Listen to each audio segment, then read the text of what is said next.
Robert also liking core water as well. Vlad does look a little different in the daytime now that the sun is shining bright in his face from that nice light from his apartment, that nice natural light, or your condo, I guess, not apartment. Yeah. Sorry to insult you, like you're one of us poors. How dare you call my place an apartment? I'll kill you. No, yeah, it's a condo. All right, well, welcome nice back, condo. Mr. Vlad, the wrestling expert. We're back on the show. We're shooting on a Saturday in the afternoon for once, unusual for us. We usually shoot either Thursday nights or Friday nights. But Robert's here too. Say hello, Robert. What's up? What up, what up? All right, what's up? We're here to talk about wrestling, pro wrestling. We're the Malapert Smart podcast. We're here to make fun of garbage wrestling or praise it if it's not garbage, hopefully. We prefer not to dump on garbage wrestling. But if that's all that's presented to us, then what can we do? The only thing we could do is crap on it. But this week wasn't so bad. I don't think I'm going to crap on much wrestling. Well, we're not doing reviews this week because there was just too many shows, so we're just going to jump around different topics. But if you're ready, let's just jump right into it. We got Edge. Let's start with Edge, right? Edge is the first guy I think should top the list of the stuff we should talk about from the past week, by the way, which starts on after Dynamite from September 27th. If you guys want to hear us cover Dynamite from September 27th, you can go back to episode 28 of our podcast, and we got a full detailed review of that show. But today we're just going to cover post Dynamite September 27th, and to me that starts with Edge come into AEW. You can believe that. It was hard for me to believe, but I did see it with my own eyes. I got some clips. But let's start with the whole story. We'll start with the match that stemmed from was the TNT title main event at WrestleDream. It was Darby Allin versus Christian for the TNT title. Christian, the incoming TNT champion. So let's go through some of these highlights before we get to the Edge entrance and see what we thought of this match. Let's see what I clipped some highlights for this. Let's see what we got. We got oh, this was the big spot that Vlad said was nasty, right? He just dumped him on. Christian dumped Darby on the steps. Very unsafe looking, right? I see these comments on Instagram a lot. Everyone's on Darby's Instagram like, please, why are you killing yourself? Please don't kill yourself. You know, it's okay. You don't have to kill yourself. But okay. So Christian did tear apart the ring, which I think some wrestling pundits didn't really like it. But after that ring step spot, they brought the gurney out to take Darby away. And Christian did a frog splash onto Darby Allin, which I guess people don't really care about what the doctors are doing these days on AEW. So there's another spot right there where Darby got powerbombed onto the just wooden floor, I guess. No padding whatsoever. So taking some extra damage. This was a pretty vicious, hardcore fight. Referee got speared. Christian speared the referee. And this was where the fun started because I think Nick Wayne came out to take Christian's TNT title away when he was about to use it. Nick Wayne's mom was there, by the way, who's been chatting it up with Christian on Instagram. But this spot was interesting because this was the spot I think that everybody was awaiting for Darby to finally nail Christian for everything that he said about his mom and his father, who's passed on since. But that wasn't what happened. We got our first swerve.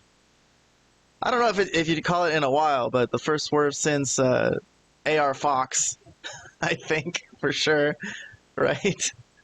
And Nick Wayne is now aligned with Christian. And this led to the end of the match. That was a pinfall 3 count, and Christian retains. And Sting, Nick Wayne is Christian's new son. So this is nice. I think he could use a strong, father figure at this point. But this was where the afterbirth kicked in after the match. They were gonna beat down Darby and for everything that he's deserved for how he's treated Nick Wayne in the past few weeks. Obviously, he had this coming, and Sting came out.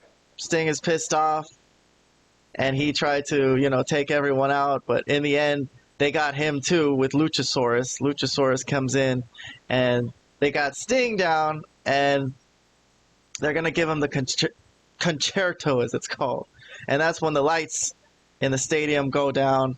And I think at that point it could have only been one person.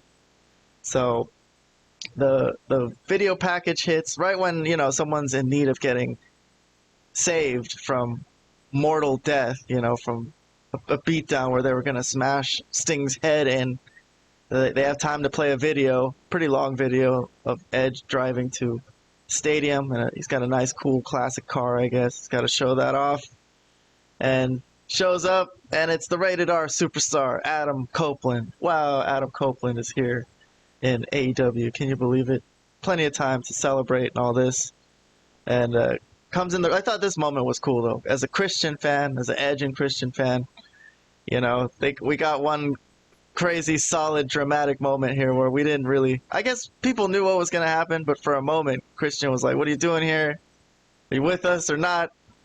And Edge swerved him, took the steel chair, and ended up nailing Nick Wayne instead. Nailing Nick Wayne and spearing Luchasaurus, and Christian left the stadium. But any thoughts, I guess, on Edge debuting before we talk about him on Dynamite? Big coup, huh? I guess this is the star that's going to replace CM Punk. Basically, they got a big name from wrestling history, a Hall of Famer, a star. How about Vlad? We'll start with Vlad. You go first. What do you think of Edge in AEW? Yeah. I mean, there were elements of this that was pretty good, the whole thing. I mean, I don't like when they're debuting somebody and they have the whole lights turned off and it takes 10 minutes to go to the ring when there's already something going in the ring already, like there's something happening. So it's like, it reminded me of that Kenny Omega segment where he was getting choked out and he started, look at the Titantron, look at the Titantron, which was the dumbest thing I've ever seen. But anyways, I mean, obviously it is a good get for AEW in a sense, but I think I'm a little torn because I've always liked Edge. I think he has a creative mind for the business, for wrestling. He always comes up with good stuff. Obviously, him and Christian together is gold, but I do think he's a little bit, not to say that he's past his prime, but he's a little bit starting to look a little bit broken down to me. So I think that's why I was hoping that he get like one great maybe feud with with Christian, and then maybe retire. But then he started talking about he's going to feud with all these guys that I don't want to really see him feud with, that I don't really care about. I care about him and Christian, but I really don't really think I care to see him versus Omega or all the other guys that he listed during the press conferences, because I don't think that would be appealing to me personally. But I do care what happens with him and Christian, and I do care about this current feud, and it is going to be interesting what happens going forward. By the way, Darby must be the worst friend in the world because everybody keeps turning on this guy. He must be like just something is in the air with Darby, man. Everybody hates this guy. Everybody keeps turning on him. I don't know. He must have done some bad stuff to these people because, as I said to Kayhan, he is the worst friend in the world probably because every one of his close friends turns on him. I've heard the saying, if you're everybody's friend, you're nobody's friend. You can't pick everybody's side. And Nick Wayne wanted him to pick his side in the whole AR Fox thing, and he didn't. So, Nick Wayne didn't want to go along with forgiving Nick Wayne. I think that was understandable. To me, I saw it coming. I saw the swerve coming a mile away. But let me get some thoughts from Robert. We're 9 minutes into the show. I haven't heard from him yet. Let's hear about your thoughts about Edge. Are you excited about everything, about a big, long contract, and supposedly he's going to be there every week on Dynamite, so... Okay, well, I I am. I mean, it wasn't as exciting as CM Punk's debut, but I would say this is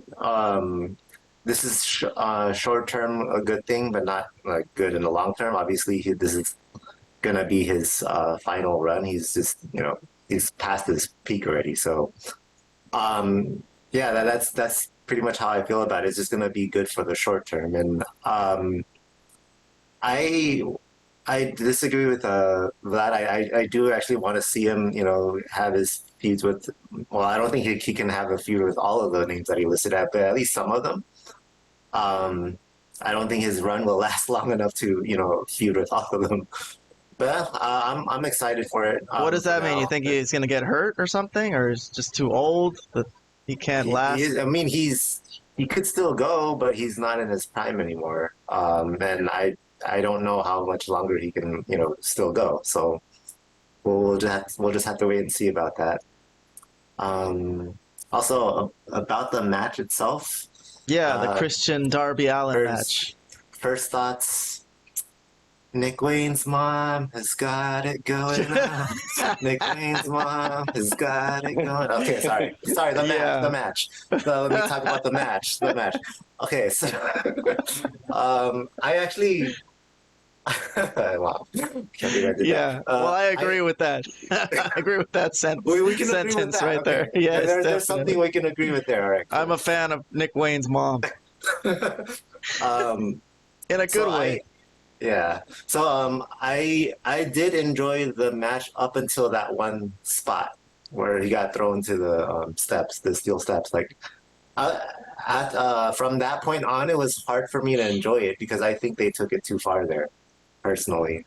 And then when he got power bombed onto the ring, when it was just the wood, like that was another spot where I think that was unnecessary.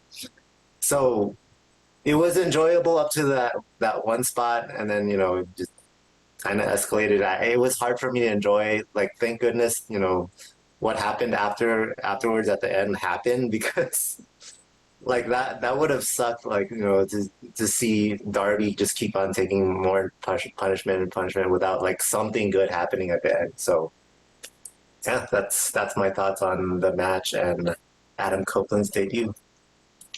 Yeah, Vlad, we didn't hear your thoughts on that match at all either, but it was a lot of No. damage again taken by Darby Allin, and this time in a loss, and he got swerved in front of his home crowd of Seattle.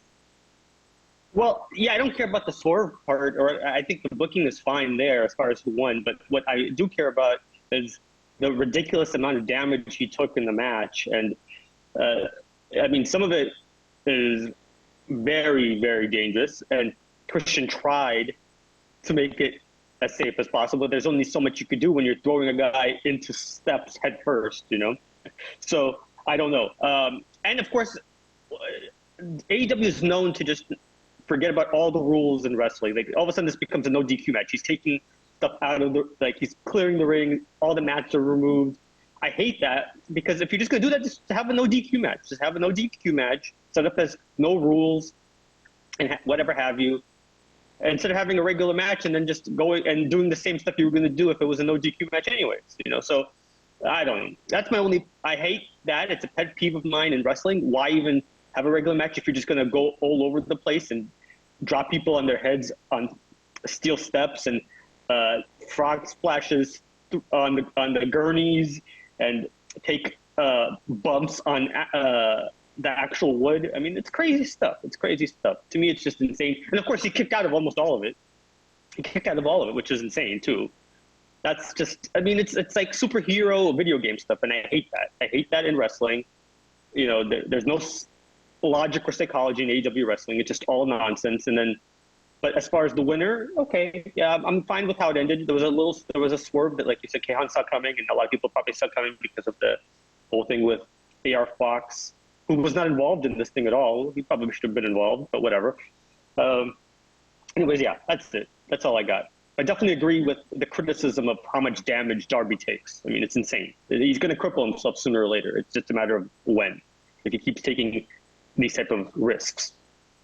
Yeah, we all echo that sentiment, I think. I think most people do.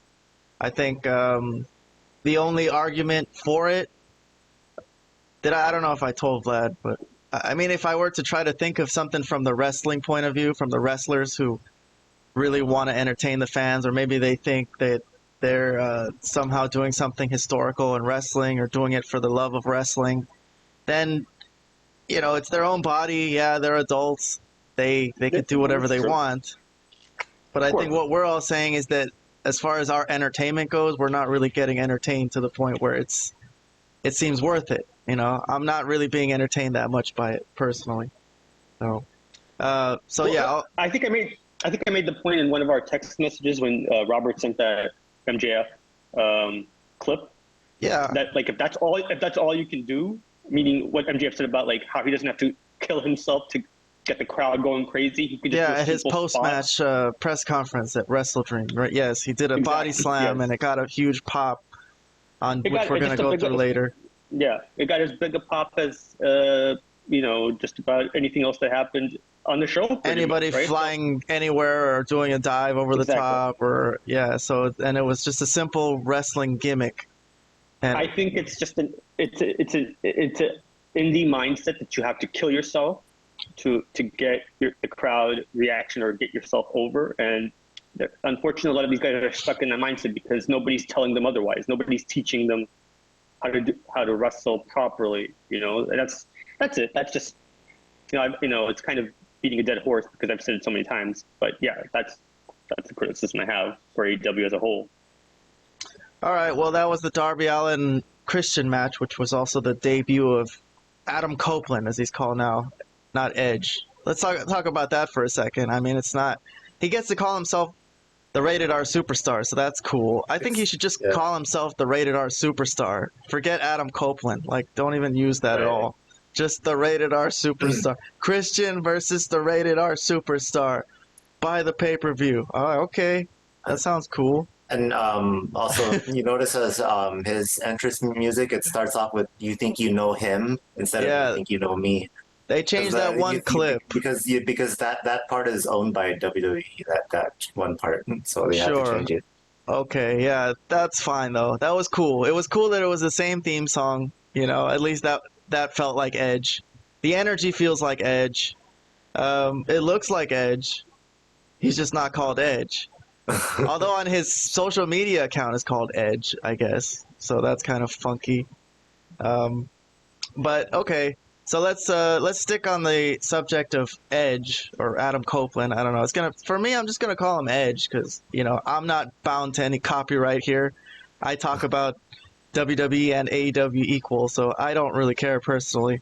And Adam Copeland just bothers me, man. So there's already a bunch of other Adams too. Adam, there's already an Adam. Adam, I need you, Adam. It's an emergency. So let's not get to that ridiculousness. Let's save that for later. We'll save that for later. I'll get to MJF stuff, but Edge did show up on Dynamite, so on Wednesday, October 4th, few days ago now. So he started the show and he jumped into Omega and Jericho's segment, so it was a very Canadian segment in the back. Where a bunch of Canadians up back there flapping their heads. But so Edge debuted here on Dynamite, at the beginning, at the very beginning. So at least that kind of builds a thread through the whole show. People are waiting to see him at the end because they did mention he's going to speak at the end. So it shows up at the beginning, and he's the very last segment too. And the last segment was where we figured out, I guess he was going to give his mission statement. And he comes in as the main event. They give him the entrance again. He's rated R. Shakes Shivani's hand, which is always a rite of passage when you enter into AEW. To tell Shivani how you used to see him as a kid and all that. And then he invites Christian in. So that's what we really wanted to see. And what did he say? He said that he wanted them to reunite, to have another run as tag team champions and to end their story, which was interesting. But he really genuinely asked him, even though Christian's a heel, he's like, this is what's been on my mind. You've been my best friend forever, and we're here and we can do this. And Christian just listened to it all in a very, very serious manner, gave him a hug at the end, and told him to go fuck himself, which we didn't hear. But we just heard the crowd drop and oh damn, oh my god, and then Edge just looks at him, walk away. And as we all know, and he's already said this before, which I don't know why Edge is so surprised about this, but his one and only true friend is Luchasaurus, not Edge.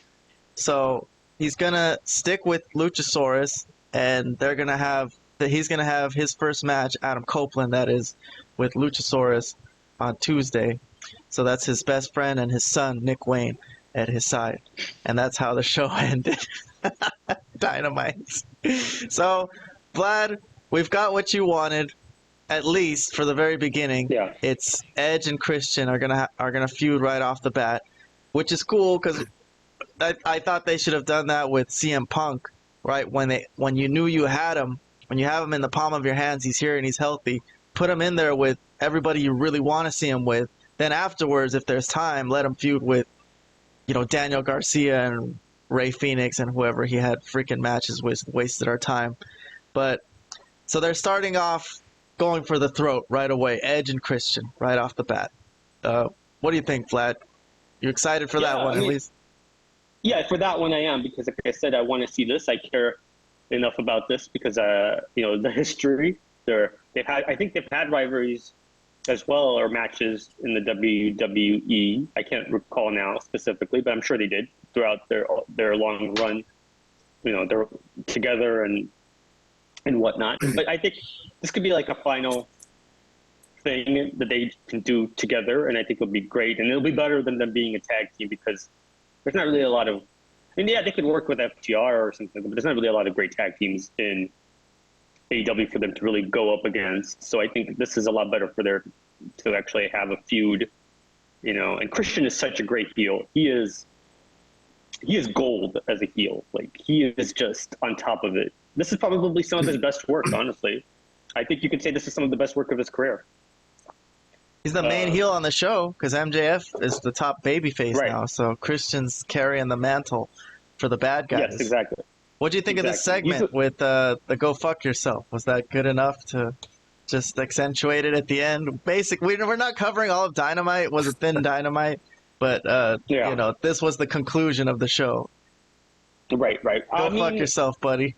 It was a matter of fact. It was right to the point. Didn't have to say much else. I think he did say a little bit something right later that they're like, oh, you have to face my real best friend, next Tuesday or something to that effect, right? But I liked it. Of course, I'm good with it.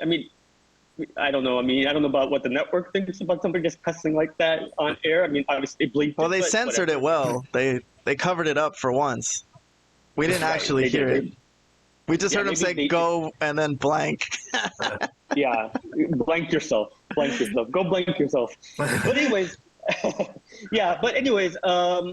good with it. Everything about this is fine for me. I don't have any issues with this. I'm not gonna rail on this when there's so much you could rail on AEW, but this was the one good thing from the show that I did enjoy. All right, Robert, what about you? This segment at the end, Edge and Christian. I liked it a lot. I think it would be fitting for them to reunite. This is towards the end of both of their careers. Well, Adam Copeland for sure, because he keeps talking about it. I don't know about Christian Cage. But yeah, I enjoyed this segment. There is one thing though. I have trouble not saying the name Edge, but whatever, fine. During Edge's promo, he did mention when he was talking about why he came to AEW. One of the things he said is the AEW Heavyweight Championship belt would look good around my waist. Right? When he said that, I was like, huh. Is he the guy that was wearing the devil mask? Is it possible that maybe his current run as a face, facing Christian is just an act, and that eventually there's going to be a swerve, and he's the one that ended up wearing the devil mask? That's what I was thinking. Like, he hadn't debuted yet, but good idea. Yeah, he hadn't debuted yet, but I don't know. It's possible. It's possible. Anything's right? possible. Yeah, it's But possible.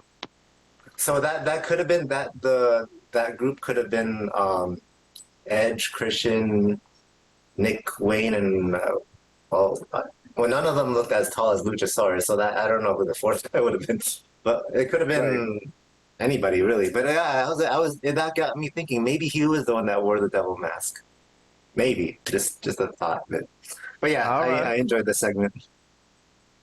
Okay, well, that's a good transition to us. Let's move along to MJF, the MJF stuff from the week. So, you did mention that last week that we saw him or an attack that was supposedly MJF, four masked people and a man in an MJF mask beating up Jay White to end Dynamite last week.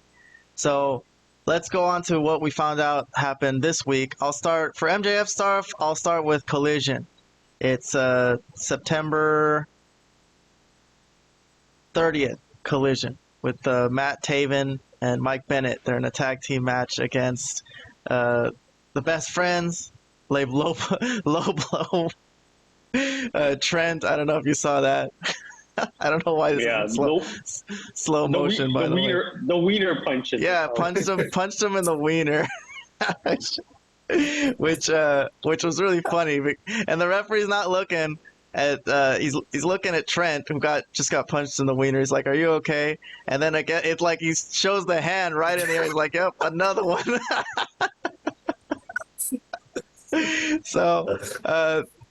So right after this, they had brought all their bags with them.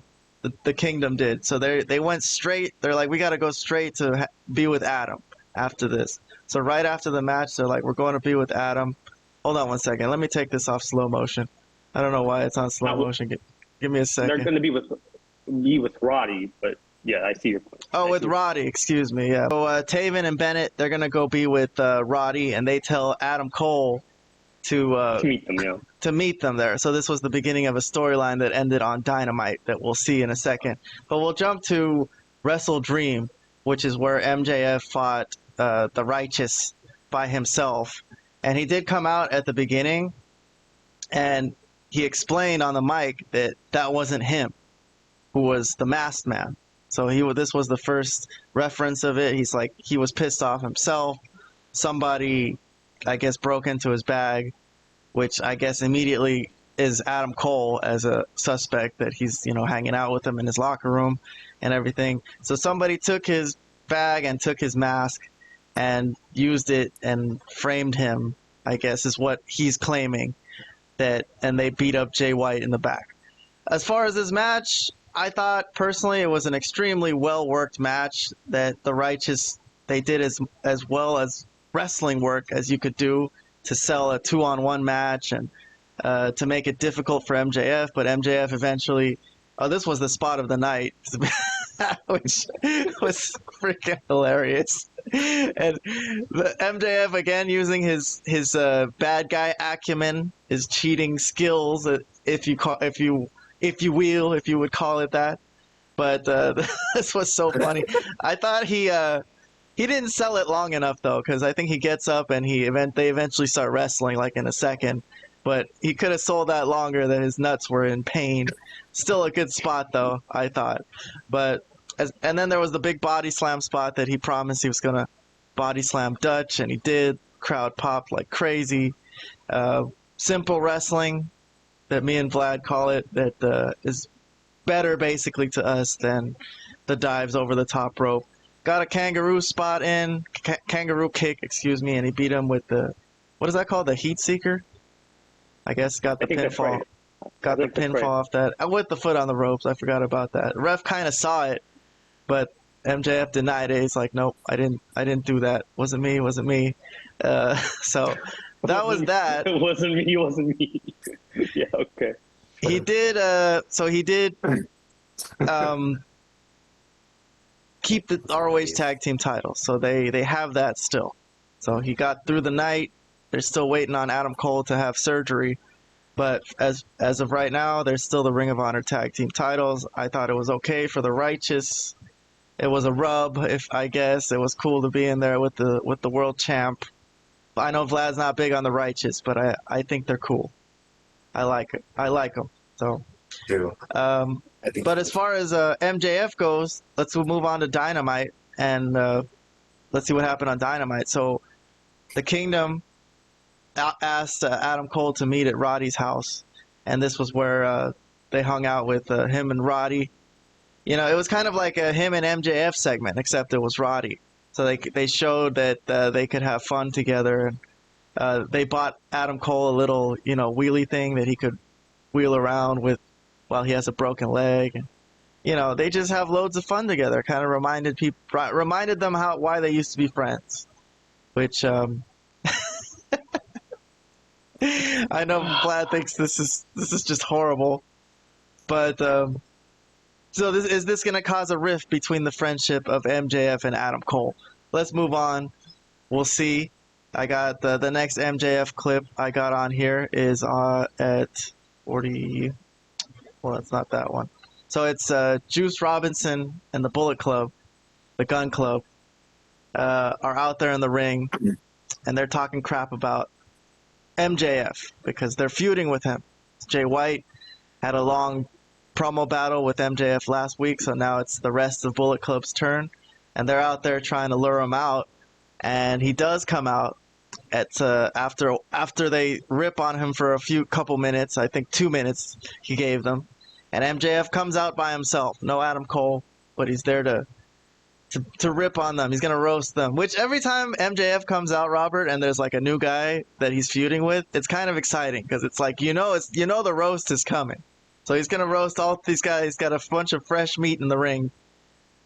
Juice Robinson and the Guns to roast, and he called Juice Robinson a talentless taint, right? And Juice was like, "What? A talentless taint? That's what he's talking about, my taint." But he claims to have a rock hard taint.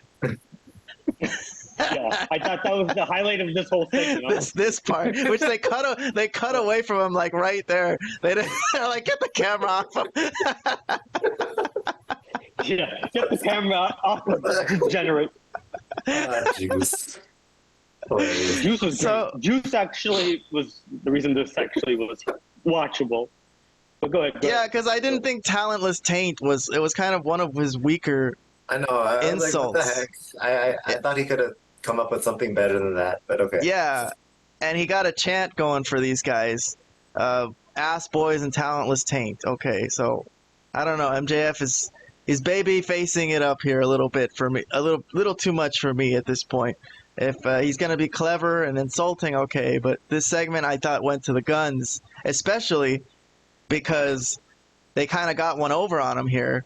They lured him into the ring and all three of them ran away, which was like, I was like, what the heck? But it was a ruse for Jay White to come from behind and give him the Switchblade. So, Jay White, nice move. So they got MJF from behind, and he took his belt. Took the belt. He's like, I'm leaving with this. I'm getting out of here. I'm taking this with me. I'm like, woo, this is something. But he got up to the ring to the on ramp, and he basically said, we don't believe you. You're MJF. We're just supposed to believe that because you said it wasn't me, that it wasn't you. Well, we don't believe you. You're MJF. Why the hell should we believe you? So, which kind of made sense, but they did take the belt off him, which is kind of an intense thing to do in the world of wrestling when you steal somebody's belt, right? So after this, they did leave with the belt, and they caught MJF in the back. Renee did in the trainer's room, and Max Caster was giving him a little bit of back rub. MJF does not want to be friends with Max Caster. I guess he's been. What was this about? I don't even know what the hell this is. Well, you know, why should Adam Cole be MJF's only friend? He needs to make other friends too. And the Acclaimed are like over baby faces. Why can't he be friends with Max Caster? I mean, he was a little on edge here. Kind of made it sound like, oh, he's stalking me and all this, but you know, he's just trying to be a buddy. Just said, you know, came over, it was like wanted to give him some support. He says he's been over texting him and over, you know, just Max Caster has been over texting MJF. Yeah, he's been over posting on his Twitter, and he feels creeped out by it. That he left messages on in his locker room, like slips of paper or something like that. So he's creeped out by him. He doesn't want to be friends with him like he wants to be friends with Adam Cole. But I think it could be useful for him to make more friends because he's kind of obsessed with Adam Cole in an unhealthy looking way. So I think that's going to lead to some obsession in this company with friends. All friends. We're all friends. Everybody's got to be with friends, and you're not my friend, and I'm your friend, and we're not friends. And do you know why we're not friends? All this thing is just insane. Everything is about friends. Every other feud is about being somebody's friend. This is stupid. I'm sorry. As much as I like MJF, this whole thing is retarded. Okay, retarded, and not in a funny, clever way. In a really stupid third grade, dumb way that is beneath him as a wrestler and as a talent, because he is a great wrestling talent, one of the best I've seen in a long time. This is way beneath him as an angle and everything in between. Hate it with a passion. Like, well, what about the stuff with Jay White and them getting him from behind? That was kind of really good. I thought it's all right, but as I said last week, I'm not as big on Jay White as you guys are. I think he's a good talent. He's good in the ring. He's a good worker, as proven by some of the matches that he's had with FTR and some of the other stuff that they've done. But I'm just not really big on him as you guys are. But I would have preferred to continue his feud with Joe. I think it was dumb to just have Joe shake his hand and be the end of that after everything that happened between them.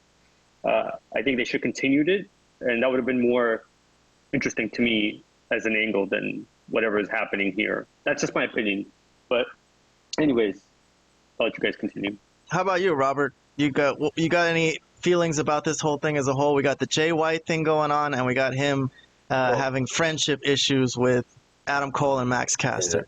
So, I already told you guys on the last episode that I'm excited for the Jay White MJF feud. So that part I'm cool with.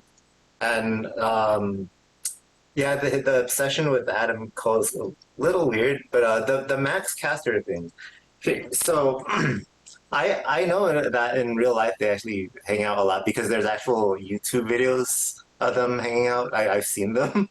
But when I'm watching this segment, I'm watching it with the perspective of someone that hasn't seen all that. I'm trying to view it from that angle. Because there's been no indication in previous episodes that they have that type of relationship, that they're friends, right? There's been no indication of that. So with just looking at it from that perspective, that whole Max Caster part felt very random. I was like, what? Even though I know I know they hang out in real life because I've seen YouTube videos, but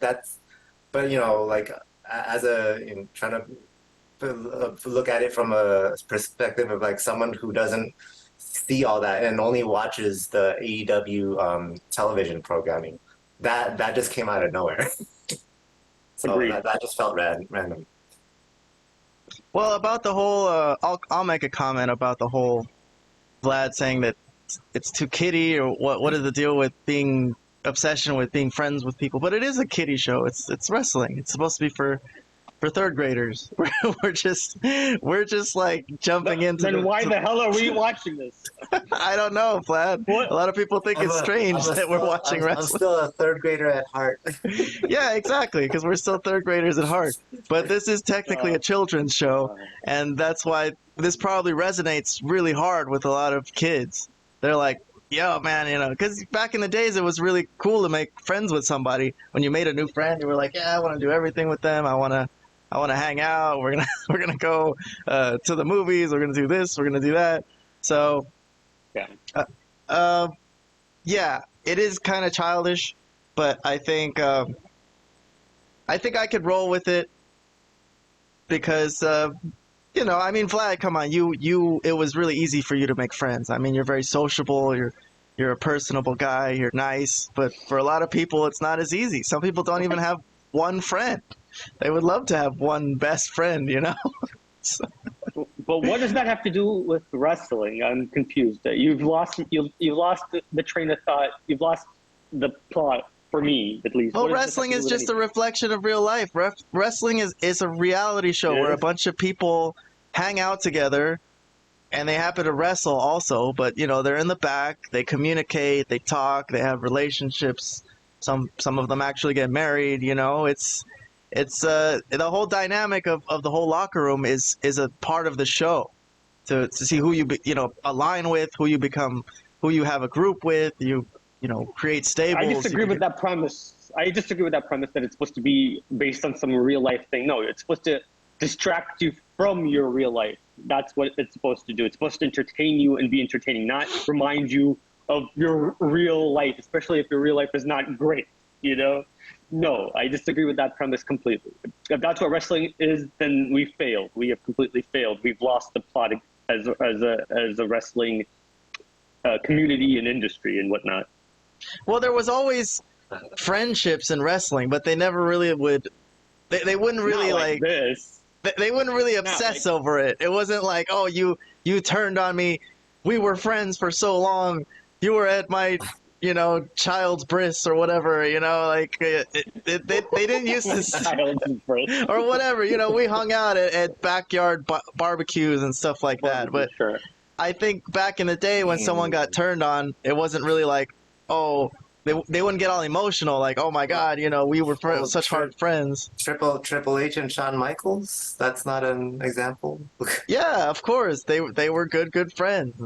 That's part of the turn when when one guy turns on the other, it's crazy because the other one will probably get hurt because we used to be friends. That's part of it. But yeah, I mean, the rhetoric about it has turned all emotional in recent years where we're going to express ourselves like we're in therapy and we're going to talk about it. That's why the critics call this all friends wrestling, because that's all this stuff is. It's all about friends and friendship, which I understand is important to I guess, to these people, but I don't think it's makes for captivating angles in wrestling, in my opinion, again.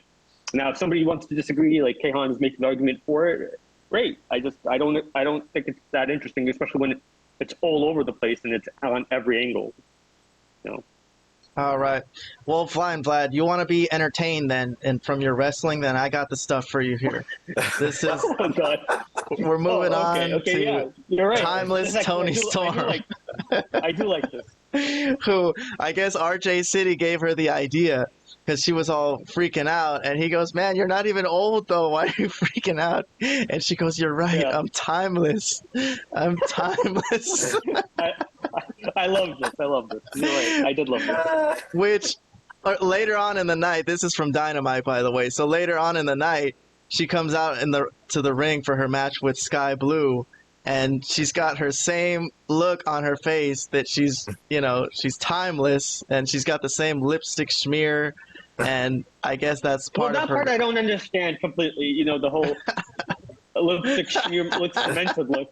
I'm not completely. I mean, I'm for. I think she's, like I said, she's doing great with these backstage promos that she does on these segments with RJ City are hilarious to me, but I don't understand completely, like, why. I don't really know what made her this crazy all of a sudden either. But I think it was losing the title, losing the belt. That's what triggered it. She snapped after that, which I guess you could kind of understand. But anyways, this is good. I can't, like, again, with all of the other stuff I just been saying about AEW, this is probably one of the better things as well. Hey, it came up third on my list of topics. It was Edge, there you go. MJF, and timeless Toni Storm. I'm for this completely. I think Toni Storm is a wonderful talent, and it took me a while to realize that. But now that I see some of her personality, see some of her work, she's a good worker in the ring. She's safe. She does the matches she puts on are really good. And she's extremely, even shaking the referee's hand is hilarious. Everything she does there has a purpose and a point. So, and I like it. Yeah, so this was an interesting match because Sky Blue got the brunt of the new Toni Storm without even having any warning about what the heck is going on even. So she had to kind of turn up the fire to match the craziness, which she did. But in the end, Toni Storm gets the win. So this is her new thing at the end where she gets this really actressy look on her face and then and then does her finishing combo. Whatever she's doing, at least she's doing something. She seems Exactly. That's the thing. Like, there's no real personalities in wrestling, and she's at least doing something with her character that's different than anybody else is doing. She's trying to be unique, and that's what I like. Everybody else is just doing boring, same stuff things. She's at least being creative in her stuff. So I can appreciate it. I can appreciate it for sure. All right. Well, that's also during that match, like right before commercial break, she did say to the camera something like to the effect of time for a message from our sponsors or something like that, and then it went to commercial break. Oh, did it? I missed that. Yeah, you didn't catch that? No, that was pretty clever. That's good. All right. Well, since we're jumping around all over the world of wrestling right now, my next topic I would like to bring up is Jimmy Uso from SmackDown, who I'm starting to be a big fan of. I think for a while I thought this storyline jumped the shark, and I had no clue what the heck was going on with Jimmy Uso. But he's reinserted himself back into the Bloodline, and he's going to take care of business now. So this was the part where Carl Anderson came out to stand up for AJ. And Solo's like, you take care of this or I'm going to take care of it for you. And Jimmy's like, all right, I'll take care of it. So this whole episode of September 29th was centered around Jimmy Uso. So he beat Carl Anderson, but in the end, he got one of the greatest slaps in wrestling history from Mia Yim. I thought this was sold to the max. Yeah, that was pretty good. So he's doing great heel work. Obviously, people don't like him because it's like, dude, are you out of your goddamn mind? You just betrayed Jey Uso for no reason. And I guess to me, I think he's just lost the screw, and he doesn't have his family anymore. So he just kind of jumped back in with the Bloodline. He's like, I'm calling the shots because Roman's not here even. So from that slap, this led to him going around the whole episode and picking on people. Beating up people on the back, whoever this guy is, just some guy. So some random guy. The other guy was from Hit Row, I guess. One of them's still with the company, and he beat up that guy. And this is all related to a feud they're having with John Cena. So they're going to have a match with John Cena at Fastlane. And LA Knight became the mystery partner of John Cena since AJ Styles got taken out by the Bloodline. So LA Knight is inserted into this heavy storyline, important storyline, I guess you could call it, with the top guys, a lot of top guys in the company. So I don't know if you guys saw SmackDown from last night. Did you watch any of SmackDown from last night? I haven't watched any WWE in a long time. Oh, well then, I mean... So all this that you're showing me right now, it's new for me. Yeah, I mean this continued on SmackDown because they're gonna feud with they're gonna have this match with LA Knight. Jimmy Uso called himself. Actually, I take that back. No Mercy is still WWE. So I watched WWE No Mercy, NXT No Mercy, but that's the only WWE I've seen in a while. But yeah, all right. Well, before I move on to the rest of SmackDown and what happened on the significance of this episode of SmackDown, Vlad, I want to get your comments because we talked about it a bit off the air. But Jimmy Uso's character, you're not taking to this at all, like I am. Not as much as you are, but I want to see where it goes. I mean, I think they have to do this right now because Roman isn't there. I think they said finally he'll be back next Friday on SmackDown. Finally. I mean, the guy's been off, and I think, more than a month now. It's hard to have a really good show when your main star is not there. I mean, I'm a big Roman fan, but I think some of this time off stuff is a little loopy. You could, as Kayhan and me have said off air, he could be there for like a segment backstage, for God's sakes. I mean, he doesn't have to wrestle, but he could be there at the very least. I don't see how that's not going to be draining to his body, and he's not going to have to take any crazy bumps. He just should be there because he's the main star. It's very hard. Well, to have can I interrupt you though? Because I have an argument about that for some reason it's worked out perfectly that he's not there with this whole Jimmy Uso thing. Because it wouldn't make any sense that Jimmy could have kind of just jumped back in with Roman not being around. They had to do that. That's what I'm saying. That's why they could do this, because that's the point I was making. They could have to do this because he's not there. He's just not showing up. He's finally going to be back, which will be interesting when he does show up. But yeah, they have no choice to go to this, because what else do they got? They got the other Jey Uso's on Raw now, so they can't do anything with him, So anyways, yeah, I'm with you. They have to do this. Whether I like it or not, I'm not sure yet. It's not that bad, but it's also kind of confusing because it kind of feels like we're going in circles. Yeah, but I don't know. It crossed the point into ridiculousness for me, where I kind of like it, which I like kind of ridiculous, stupid things in wrestling. All right, well that's so fair. I mean, he's kind of so ridiculous. But I guess let me move on to SmackDown from last night, because there was a significant development amongst this whole Jimmy Uso thing, which was Rhea. Well, Rhea's there now because Judgement Day are the tag team champions, so they could jump to SmackDown. So Rhea jumped the Judgment Day. They were in Bloodline's locker room, and they said we need to talk, and they cleared out for Heyman and Rhea to talk, because Rhea's kind of wearing the pants in this whole thing, and she wants them to team up and combine their forces. And Paul Heyman was like, well, I gotta go talk on the phone to Roman and authorize this, but Rhea's like, I've already authorized this. And Heyman's like, no, there's only one person who could no, and Rhea's like, no, I've authorized this. Like, you need to acknowledge me. And everyone's like, whoa, what the heck? That was cool, yeah. Yeah, so she sure thinks she's some big shit at this point now. But he did end up having to call Roman, despite her saying that, she's the authority now for everything. Right. But he did call Roman, and at the end of the show, it was Jimmy Uso versus LA Knight, which was a disqualification because Solo Sikoa jumped into the end of the match. And Cena comes in, and then the Judgment Day come in, and this is where we find out that I guess Roman approved, because see Paul Heyman and Rhea shake hands, and they're like, all right, so it's been authorized. So now they're one big giant stable, I guess. Yes.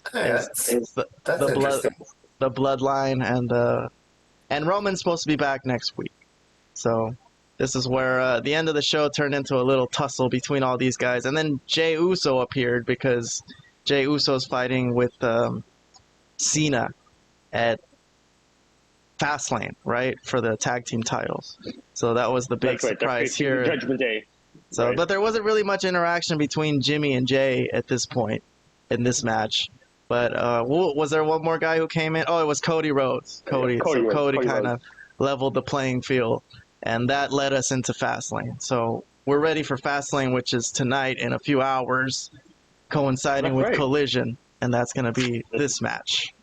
I mean, nobody's watching Collision, guys. That's what that means. Sorry. Unfortunately for Collision, nobody's watching. So, Vlad, thoughts on the booking of Judgment Day and Bloodline together? That's cool. I think that. I mean, I didn't watch it, but I think that's cool. Sorry, Vlad. Go ahead. Oh, okay. Well, yeah. I mean, I kind of agree. It is. It's not bad. It's a good idea. It's a good thinking to have both. Both of these heel groups kind of together and kind of be on both. Well, I don't know if Bloodline's going to be on Raw, but at least that they'll be both on SmackDown, and it's kind of interesting. And then you put all these guys kind of together. Cody's there, and Jay and Jimmy, and all these guys. Finally, you have all these main event guys kind of together on one show, kind of to close out the show. And obviously, they need Cena for now because, like I said, Roman's not there, so they need that. They need Cena there while Roman is on his hiatus. So just for the name recognition, just for the crowd reaction, and and I'm glad that also LA Knight is involved in this whole thing too, because he's getting a rub just being involved in pretty much the main angle, right? The main story for WWE right now. So I'm for it. I'm enjoying it. I'm enjoying it. All right. Okay. Yeah. I mean, I thought it was interesting too. I mean, this whole thing with Rhea and Paul Heyman. Rhea's doing great. Rhea's character, they're pushing her to the moon. Oh my God, So, fantastic! That backstage segment was fantastic. She was just like, "You got to acknowledge me," that was great. And she was, her and Paul Heyman. I mean, obviously, it's going to be promo gold. I mean, it was really good. I mean, I enjoyed it, and how she's like, "Oh, you don't need to call anybody. I've already authorized everything. It's all good. We're ready to go. Just shake my hand, and we're good to go." I like that. But anyways, yeah, overall, pretty good. You don't say no to mommy. Yeah, exactly. You do it's very difficult to. I mean, but Paul Heyman, it doesn't seem he's into chicks like that from past scenes in WWE. He doesn't get tempted in this way. So, no. but I'm gonna move on. We don't know what would tempt him. Maybe only money. Money might only tempt him. We got a couple more things I want to talk about, but we've talked about the main stuff, I think. But I'm gonna throw a shout out towards NXT because I know Robert watched it. So I'll just hit a couple of topics. I'm not gonna go through that whole pay-per-view that was called No Mercy, but there was a cool intro segment for us video game players, right? I remember playing No Mercy a long time ago. Yeah, for us guys who remember the N64 graphics, the opening segment was pretty cool. But the one match I wanted to give a shout out to was the Becky Lynch Tiffany Stratton match, which was way more hardcore than anyone expected. And Tiffany Stratton kind of made herself famous, I think, in this match. Yeah.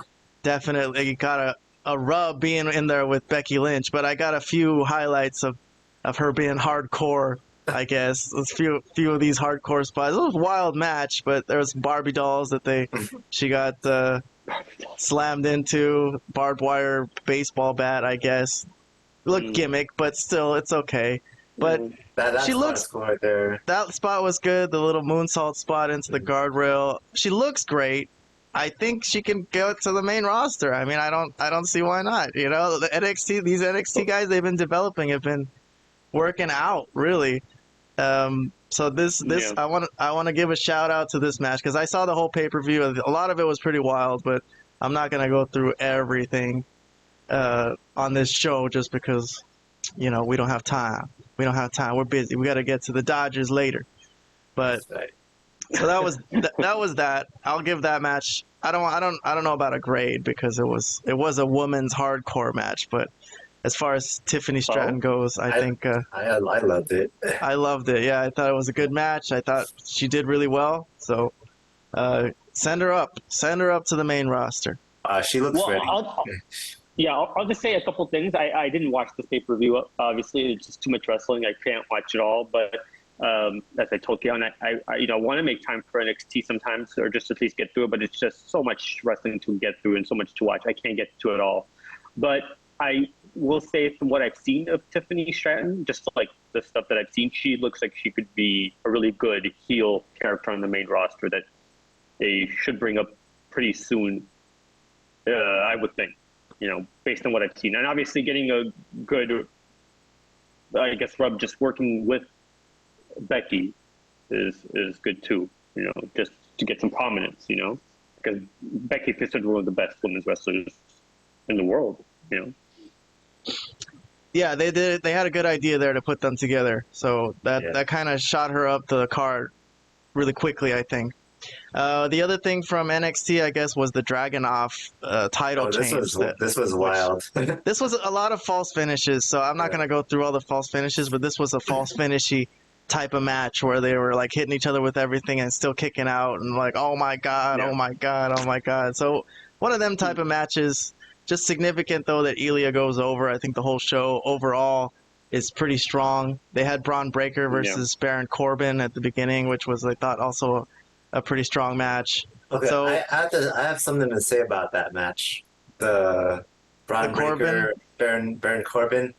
Okay, what do you got to say about it? I haven't watched NXT in a while, so seeing Baron Corbin. This was my first time seeing Baron Corbin in a long time, and it was nuts because he looked like a completely different character from the Baron Corbin I last saw. Like he actually looked like a legit badass. Because the last time I saw him, I think he was still in the main roster. He had that like funny weird gimmick that going on, and now Happy he had Corbin. he had a complete overall in his character, I guess, when he went to NXT. I wasn't aware of it because I wasn't watching it, and then I saw No Mercy. I'm like, I mean, all right, Baron Corbin physically looks the same, but there's something different about him right now.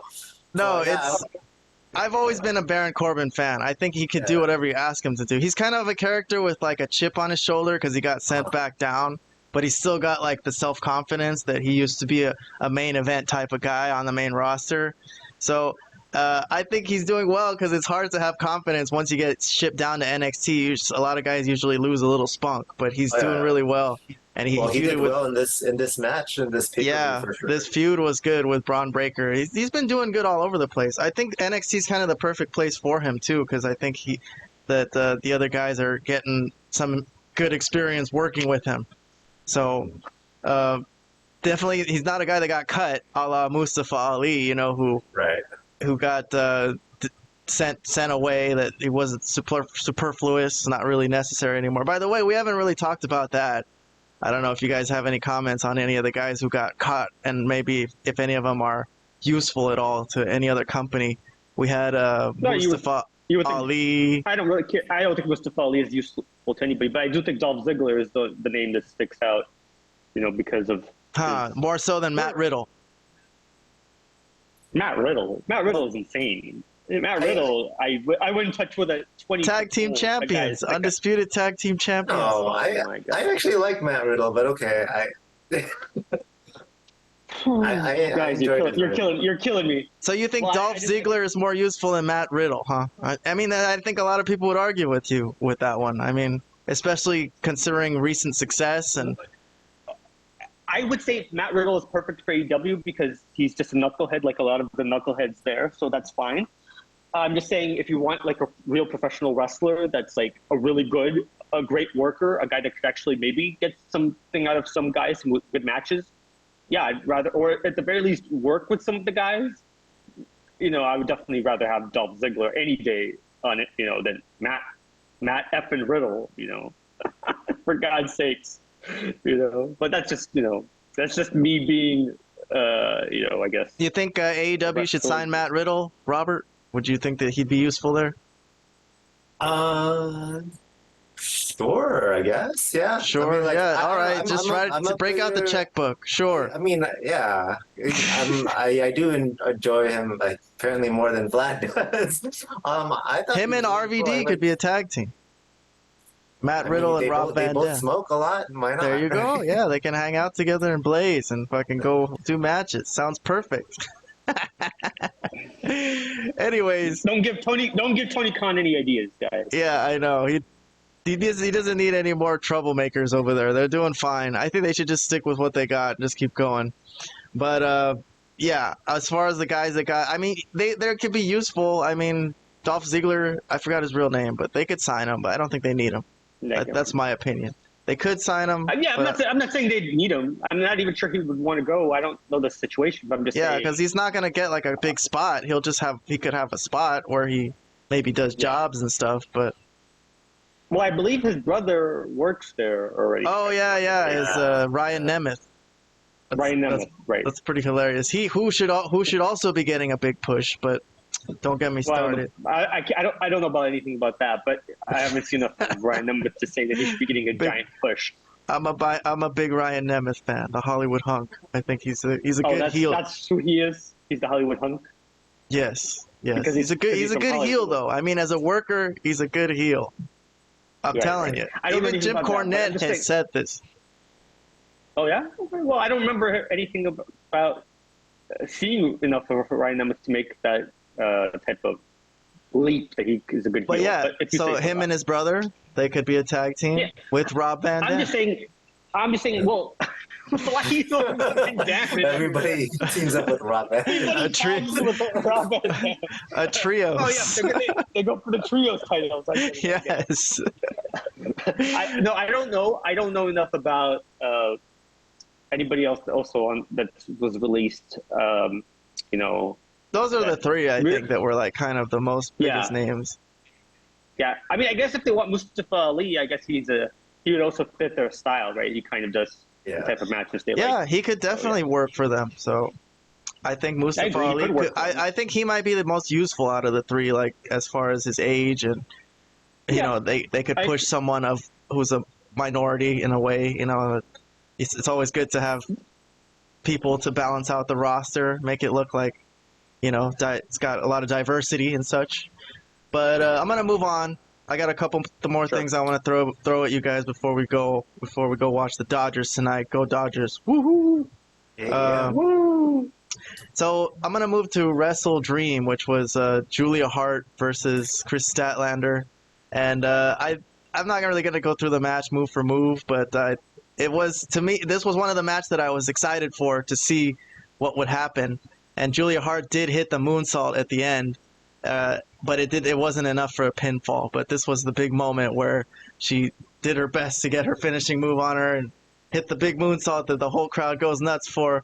But I think she couldn't hook the leg was the problem. So Statlander broke the count with her leg. And then this led to submission hold, and this got reversed into the tombstone, or the Sunday Night Fever, as it's called. And that was the end for Julia Hart. But I thought it was a well-worked match. I think Julia Hart, I know Vlad says that he doesn't buy her as being a badass, but I think she works with enough intensity and ferocity to make it look like, you know, she's actually out there fighting. And then she ended up getting carried out by Brody King, which was pretty hilarious spot, I thought. So that was one match. I don't know if anyone has any comments on. I'm going to go through about two. No, okay. I'll just say something, because I remember in last week's episode I kind of bashed her. Well, not necessarily her, but her push, because I felt like it was a little too soon for it. And I still stand by that, but I will say that she did well in this match, so I'll give props to her. She performed well. Yeah, me too, definitely. I'm sad.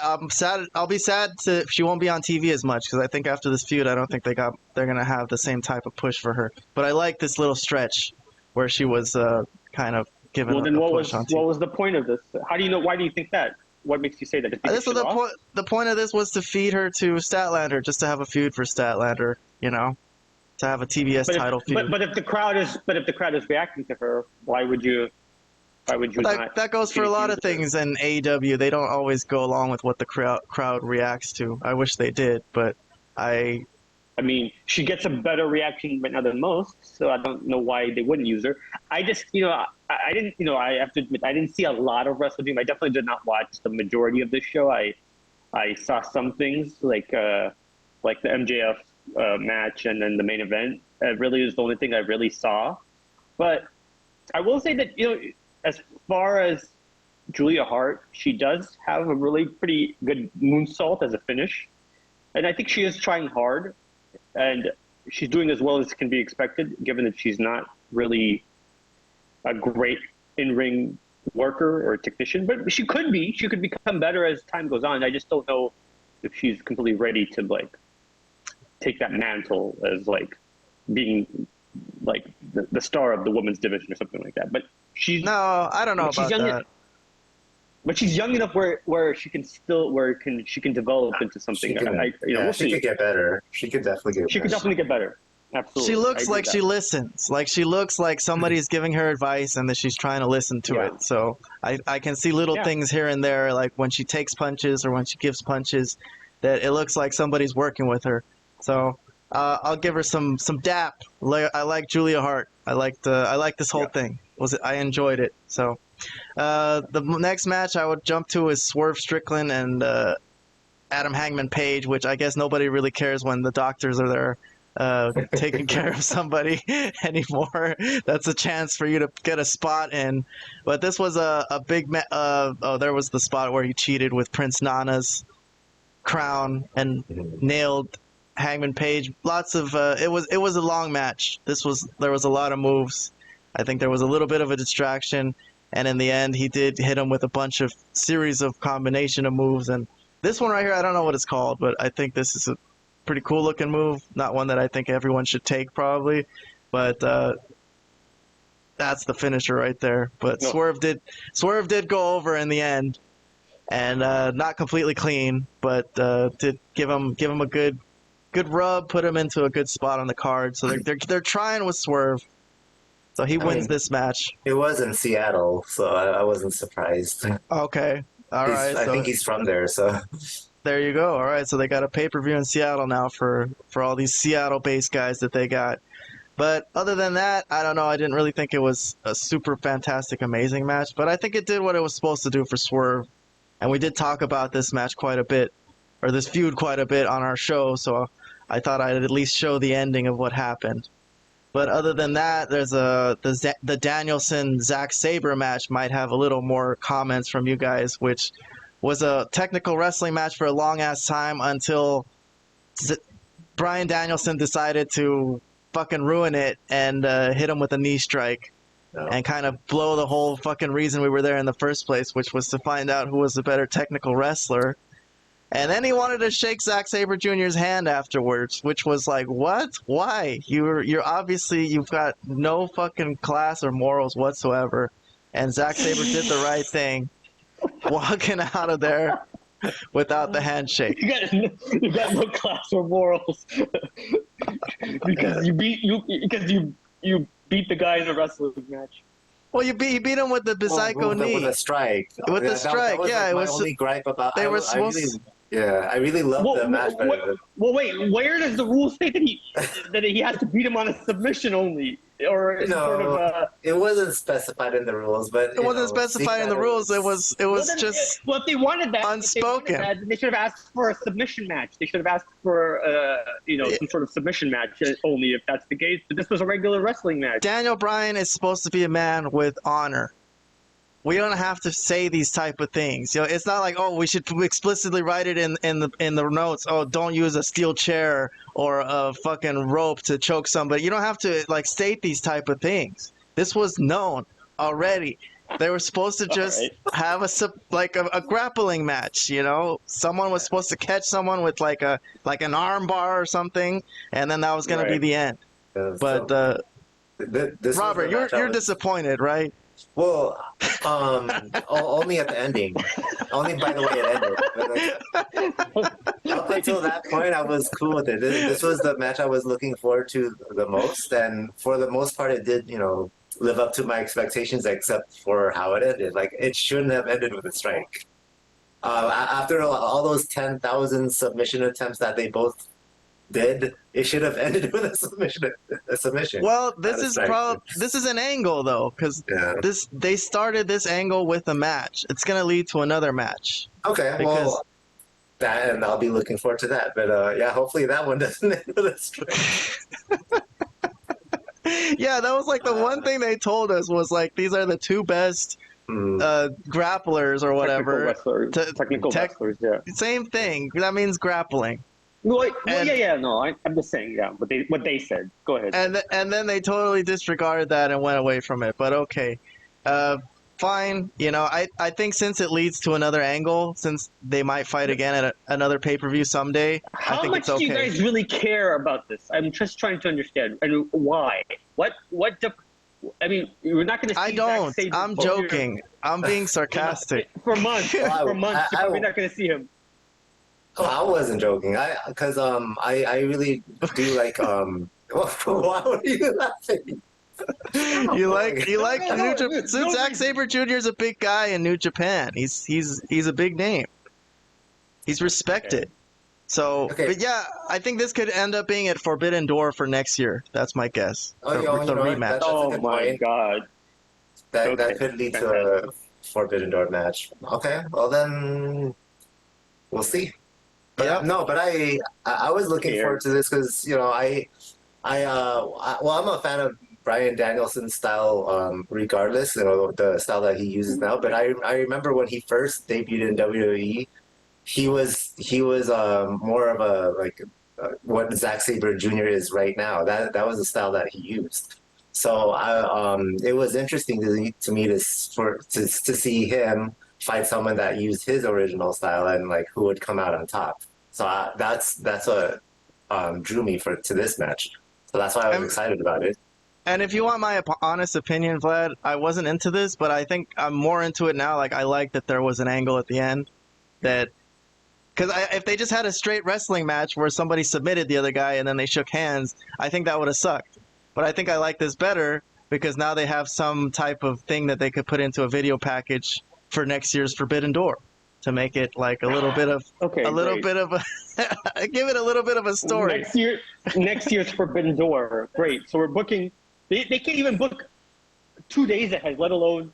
So I don't even know if they have a plan for this at all. It was just a waste of goddamn time. This instead of burying Starks, they should have focused on that and not brought in Zack Sabre Jr. for this. Well, I would agree with that. Waste of goddamn time is what it was. That's what I think of it, and that's it. You know, instead of Starks having to face that William, what the hell is his name? Useless. Wheeler Useless. William Useless. Yes. And William Useless. Yes, that's his new name. And instead of having him have to fight him, he could have had another thing with a prominent angle with Brian. Maybe he actually won that thing instead of having, this whatever this goddamn, monstrosity was that they wasted our time with. I do agree with that. I would have rather Ricky Starks got the win over Danielson instead, but that's neither here nor there. That's over now. But the last thing I'll mention from WrestleDream, I think, is this tag team title match, just because it was like a marquee matchup, but it ended with this top rope. Looked like a top rope big rig kind of, which I thought was taken pretty well. Looked pretty good. Yeah. That looked difficult, but it looked like they did it pretty easily. So, but I don't know if you guys had anything to say about this match. I'm sure it was a good match. I just didn't really watch it detail for detail. So that's all I got for Forbidden Door. WrestleDream, which I thought was a good pay-per-view. I thought it was hot because of the whole Edge thing. So, the ending made it. The last few minutes of the show of WrestleDream to me was like, it was classic wrestling. I know that we've had a lot of entrances and premieres in AEW. I thought this was one of the better ones. Edge's debut, which we discussed earlier in the show. But so overall for that, I give WrestleDream a pass that it was worth it. It was worth having. Because for a while I was like, why are we having this extra pay-per-view? It's a waste of time. I don't got that much time. But in the end, I enjoyed it. I don't know. Any thoughts on WrestleDream before I move on?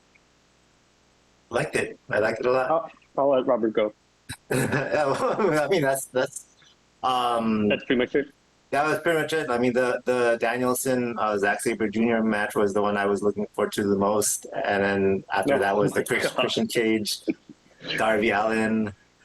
Hey man, hey look in the press conference after WrestleDream, MJF said, we have many different flavors of ice cream here, and a lot of people have different tastes. So I'm into that. So yeah. No, I don't. 5-star matches. I don't deny that. I don't deny that. But there has to be some rhyme or reason, and I don't really believe in this whole buffet of wrestling. Like, oh, you get a little bit of this, you get a little bit of that, you get a little bit of this. It has to be logical and it has to make sense throughout the show. If you just have a whole bunch of nonsense and just say, oh well, we have a whole bunch of flavors, doesn't really work. That's my opinion. But I understand what he's saying, and I know. And I think he's really playing up that role as like being the spokesman for the company and defending the company. Now that he's world champion, he's taking that seriously. So whether he believes what he's saying or not, I'm not 100%. Because he's always really playing to his character. But anyways, as far as WrestleDream, I mean, I don't know, man. There's only a few things there that were really worth watching. It was a 5-hour show. They had a pre-show that was another hour and a half. They had a whole bunch of ridiculous matches that no one cared about. There were some good things there from what I gathered, but for the most part, it's not worth watching nearly over 5 hours of wrestling. It's crazy. It's just crazy. All right. So other than that, I guess we have a little bit of Dynamite to discuss because we discussed some of it already with the MJF and Edge stuff, but what else was there? There was a little segment, I think, with this is the Don Callis crew feud versus Kenny Omega and Chris Jericho, and at the end of whatever they had going on here, Powerhouse Hobbs looks like he joined the Don Callis family, I guess. Right. Which is an interesting development because we've been kind of criticizing how he's been floundering with the QTV or whatever he's doing, and then he went back to being the Book of Hobbs or whatever for a few segments the past few weeks, and then now he's full on joining Don Callis, it seems, because he's taking. They need to find better duct tape though. Yes, the duct tape. Yeah. The duct tape segment. Oh, that was another thing I was going to mention. Yeah, because everybody came out to beat up Omega, and he took a chair shot to the head from Don Callis. Yeah, good thing you mentioned that, Robert, or else I would have forgot it. But that was a significant event here in wrestling that they even dented the. And then Excalibur was like horrified. He was like, "Oh my god, from an era of wrestling, a barbaric era of wrestling." Yeah. Oh my god. So first chair shot to the head that I've seen, and I think Cody Rhodes might have took one a while back on AEW, if I'm not mistaken. But that's when it was bleeding. I remember that his head was bleeding. Yeah, it might be the second chair shot in AEW history. But other than this, you see, we did the whole show today. I skipped over the whole Don Callis family stuff with Jericho and Omega from WrestleDream, and I didn't even mention it as part of stuff that I wanted to talk about on the show today. I kind of overlooked it. But I do mention this one from Dynamite because it had the whole Powerhouse Hobbs thing. And the last segment that I think I'll talk about from Dynamite is the Samoa Joe segment, where he's very satisfied at the moment. He's got a cigar. Looks like Vlad. Cigar, nice suit, nice place to live. Nice drink in his hand. I don't smoke cigars or drink whatever, brandy or whiskey or whatever the hell he's drinking.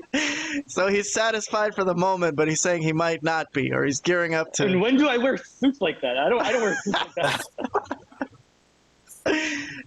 But this was significant though, this scene, because he did mention that Max did earn his respect, but that he's got eyes on that title still, which is what you were mentioning earlier about this whole MJF thing with Jay White, that you would have rathered he continued on with Samoa Joe, but maybe that's not exactly over. So that's a sign in the right direction. I think that's a good sign. That means it's not over. Yeah, exactly. There you go. And that's all I got. I don't know if you guys remember anything from the shows. That I think I got everything. I mean, I skipped everything that was skippable. You know how we usually do Dynamite and we discuss everything, but most of them we just talk about how this sucks, or I didn't mention any of those. I don't know. There was probably international title matches and such and things like this, and 3-ways and 4-ways or whatever the heck. I kind of just didn't. Good God. I skipped all these from Raw and SmackDown. I went to the meat of the matter. We discussed all the main angles, the important angles, the Edge stuff, the MJF stuff, the Toni Storm stuff. So unless you guys think that I forgot something. No, I already gave my shout out to Nick Wayne's mom, so I think I have nothing else to add. All right. You don't have a rap prepared for Nick Wayne's mom or anything?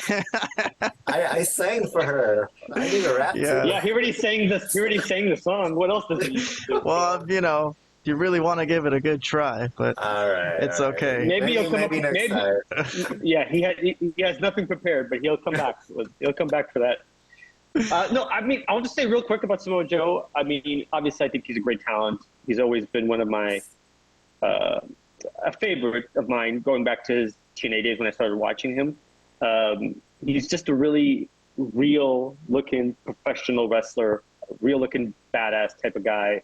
I thought the feud with him and MJF was great. I think they could have kept it going longer. I don't see any reason to wrap it up as fast as they did. They could have pushed for it more, and it would have been fine and believable, given how the match was kind of had a screwy ending, right? With MJF kind of choking him out with like the tape. So anyways, yeah, I would have preferred that, but I know you guys are big on Jay White. I'm really liking the Jay White stuff. I don't completely. I mean, personally, I think the star of that duo or that team is actually Juice, but he's just more of a captivating character than But he's like Jay the White. Scott Hall of the team. Like, he's not going to be the leader or the champion, but he's just the best character guy there. You know, he's the most charismatic. But he can't be the leader of Bullet Club, you know? He's perfect. Well, I didn't say he has to be the leader. Well, okay. I mean, if that's the case you want to make, that's fine. But he's like the Scott Hall character where he gets all the the good moments, and he still has the good matches, and he has some prominent stuff that he does, but he's not going to be in the world title picture. Is that what you're kind of saying? Yeah, I don't think so. I don't think I see him fitting in that scene where he's going to fight for the world. I mean, I could see him having a world title match, maybe getting close, but losing. You know what I mean? I think he does enough for the team. You're right. He makes that team. That team is funny and cool because of him. And he's definitely not a talentless taint. Yeah, definitely not. It's a rock hard Are you kidding taint. me? That's He's rock hard. That's rock He's hard. rock hard. Yeah, exactly. No, but I mean, we could agree to disagree on who we'd rather MJF face, but we could all agree that Juice Robinson is not a talentless taint. That part we could all agree on. Yeah, that was one of MJF's misses, I think. That was a missed insult.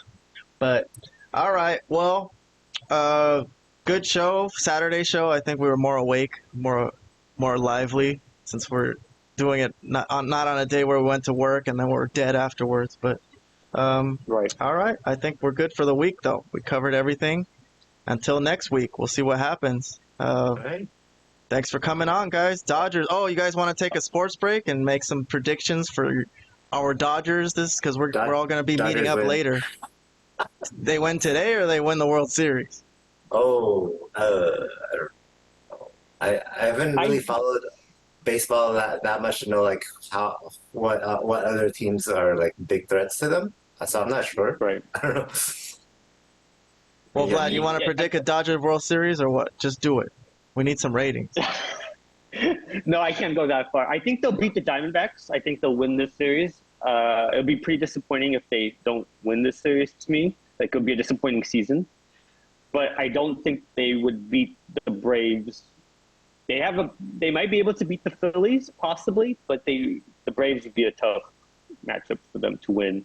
But baseball's so unpredictable. Who really knows? But they could get to the series, but I think the farthest they probably will go is probably the NLCS.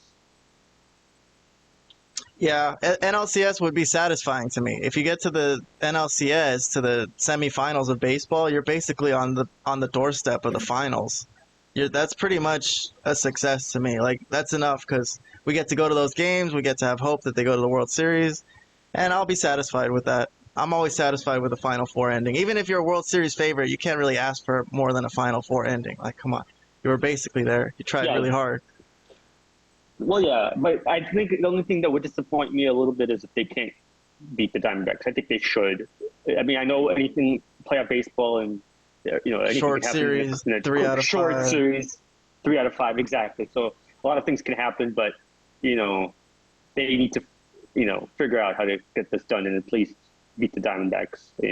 Somehow get it done. At least to beat the Diamondbacks. I mean, a lot of people are actually predicting that there'll be an upset here. Some people are saying that the Dodgers are, because of their lack of pitching right now, the weakest pitching staff they've had in the whole time that they've been at least winning all these NL West titles and getting to the playoffs. This is maybe one of the weaker pitching staffs they've ever had because they have to rely on so much young, unproven talent. Outside of Kershaw. So yeah. Anyways, I guess we'll see what happens. All right. Well, hold on. So, one last thing, since you brought up sports, I'm wondering what you guys think of this. Do you think Damian Lillard's trade to the Milwaukee Bucks make them the NBA title favorites? Oh yeah, they're definitely the favorites. If they lose now, I think it would be disappointing. As long as they are remaining healthy, obviously, is the prerequisite. They seem like two guys who don't really get injured much, but That looks like gangbusters, man. That team looks like gangbusters. I wouldn't put money on it just because I don't put money on sports and anything can happen. But I mean, I guess we'll find out pretty early on if they have good chemistry together. Right. I'm not. I think Damian Lillard is a great talent as far as offensive talent, but I'm not sold that just because they have him now, that they're all of a sudden gonna just run through the NBA and win the championship. I think that they're up there. Because I think they're up there always because they have Giannis anyways, who's the best player in the world as far as I'm concerned. But I don't think just because they added Lillard, automatically that means that they're situated to win the NBA championship. It's them and a couple other teams like the Celtics, the Nuggets, the Suns, maybe the Lakers, that have a chance to possibly do something. I guess some will say the Clippers, but the Clippers, you just don't know because their two best players are always injured. So yeah. But that's a dynamic. That's a fucking lethal offensive combo. Like if they learn how to play together and play off each other, Right. and if because Giannis is going to get a lot of attention, and if he could transfer any of that and get the ball to Lillard and quick in a timely manner, he should be able to nail some jumpers because he's a freaking superstar. He makes jumpers on his own off the dribble. So if he has someone there to actually help him, they should be able to be offensively an elite team. But you're right, defensively. They will be. They will be an elite team. It's just a question of, I'm not to mean that they're the favorites to win the title. I'm not 100% on that. I'm not sure. If that, I would just say forget it. It's the Bucks to win, and forget it. I'm not. Vlad's not heading to the bank with all of his money to withdraw all his money to give it to Bet365.com. I mean, I'm not willing to bet money either, but I think on paper the Bucks are the favorites. But we'll see. Yeah, well, this ain't Paper Mario, bro. They got to play the game for real on the streets. Right. On the streets. That's right. And we have to see how they mesh together, how they play together. I mean, Lillard is used to being the guy on his team for his whole career, and how is he going to mesh with a Bucks team that is kind of more of a defensive-minded team, and him being kind of a secondary to Giannis? I mean, this is all new for him, so it will be interesting how it develops. But yes, of course, they're going to be one of the favorites. That goes without saying. All right, guys. Well, listen, the Dodger game starts in 4 hours or so or something. So something like that. I'm gonna see how much editing I could do, and try to put our show out before then, or see if you guys want to meet up to watch the game. I'll keep in contact. Otherwise, if I don't see you, have a good time. Robert, I might hit the bar, but we'll see. I'm not sure yet. Hopefully, I'll see you. You going there for the game? I think so. I'm planning to. Nice. All right, then. We'll see you guys later. Thanks for coming on. Till the next show, you've been listening to the Malapert Smart Podcast. Follow us on whatever the fuck, Instagram or Twitter or TikTok, whatever the shit you use, I think we have them all. Malapert_Smart. That goes for you too, Vlad. Nice. Shit, I don't see you on there. Me too. Oh, yeah. Well, I'm not on Follow TikTok, us for exclusive videos, motherfucker. All right, we'll see you guys later. Have a good night. Have a good week. Good night. Bye. Yeah, later, guys.